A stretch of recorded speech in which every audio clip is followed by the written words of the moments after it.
તાલુકાના વાંદળિયા ખાતે રહેતા અજયભાઈ ગાંગડિયા કે જે ફતેપુરથી બાયોકોલ ભરીને 24 તારીખના રાત્રે 11:15 વાગ્યાના અરસામાં બાબરા તરફ જતા હતા. એ દરમિયાન લાઠી બાયપાસ અમરેલી ખાતે લાઠી ચોકડી પાસે ચા પાણી કરવા ઉભા રહેલા. આ દરમિયાન ઇન્સ્ટાગ્રામ ચેક કરતા કરતા એમનામાં ઇન્સ્ટોલ કરવામાં આવેલી ગ્રાઇન્ડર એપ એમાં કોઈ એટલે કે જાન નામના આઈડી પરથી મેસેજ આવ્યો હતો.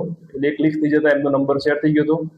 ત્યારબાદ એ પોતે બાબરા તરફ અમરેલી લાઠી ચોકડીથી બાયપાસ તરફ આગળ વધતા હતા ત્યારે એક્ટિવા પર 2 જણા આવે છે, હરકિશન ખસિયા અને પરીત ભીમાણી. આ બંને દ્વારા આવીને એની ગાડી ઊભી રાખી આવી, એની ચાવી લઈ અને પછી એને નીચે ઉતારી બાયપાસ પર જ નજીકમાં આવેલા રેલવેના નાળા પાસે એને લઈ જાય છે. ત્યાં આગળ બીજા 4 જણા આવી જાય છે. આમાં અરમાન સમા, તોફિક બોમર, રોનક નાગોરી અને પરવેઝ નાગોરી.